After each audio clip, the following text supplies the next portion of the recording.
Hi, this is Holly Brockwell for ShinyShiny. Now, you don't get a lot for £100 these days, you know, maybe a romantic meal out or a really good pair of shoes, or if you're unlucky, a speeding ticket. But you can get this, which is the EE Kestrel. This is EE's first own brand phone. It costs £99, which is quite impressive, especially given that this is a 4G Android handset. It does run Jelly Bean, which is the previous version of Android before KitKat, but you know, for £99 I think we can forgive that. It has the Huawei Emotion 2 skin over the top, which is because it's actually not manufactured by EE, it's manufactured by Huawei. It's a rebadged Huawei Ascend G6 basically. So what they've chosen to do is, because you know Huawei is not a big name here, although it is a giant Chinese phone manufacturer, they've decided that it's more sensible to release it under the EE name, which I think, you know, makes sense. People don't really want to buy phones from manufacturers that they're not necessarily that familiar with.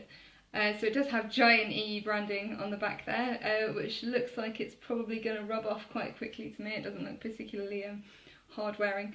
But it is quite a good looking phone considering the cost. You know, I think if you were looking at this from a little bit further away, you wouldn't necessarily notice that it was plastic. I think that matte grey plastic there could pass for metal if you weren't looking too closely, and especially if you're not holding it, because when you pick it up it is very, very light, to the point where if you put it in your trouser pocket or you kind of have it in a clutch bag or anything, you can actually forget that it's in there. It doesn't weigh very much at all. But design-wise, I think it looks quite nice. You know, it's got quite a nice curved bottom edge there, although that houses the headphone jack on the bottom left there, which is just really rubbish positioning for a headphone jack. You know, you kind of plug your headphones in and the plug's sticking all the way out here, and you kind of try and put it in your pocket and it gets in the way and you end up yanking it out, and it's quite annoying. And I also don't really like that the charging port is on the top there, but not a huge complaint, you know, not too bad. It's very, very thin at 8mm and has the usual kind of form factor of it, you know, a black slab.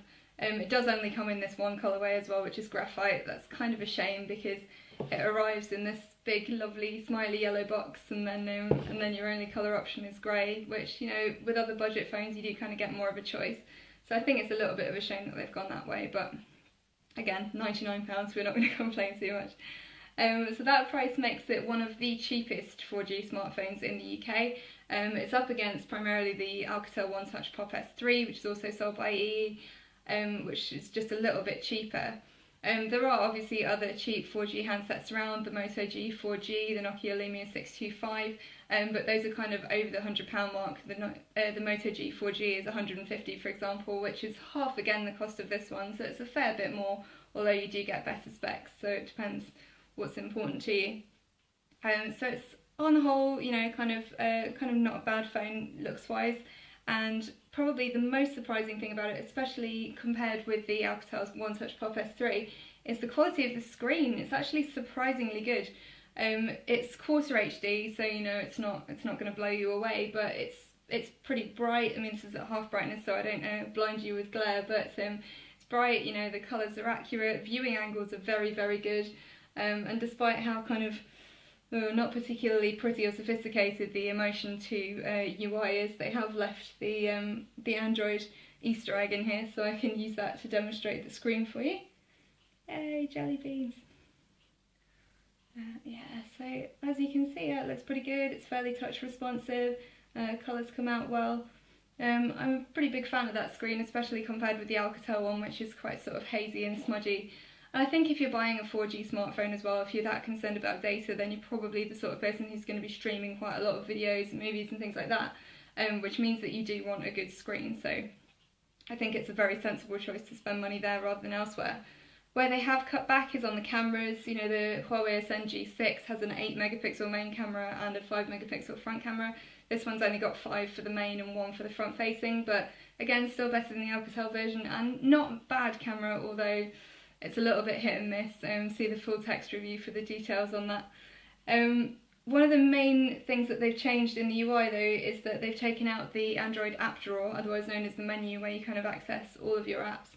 I find that really irritating. It means that you have to have all of your apps across the home screens. You know, literally every single app you've got installed has to be on a home screen.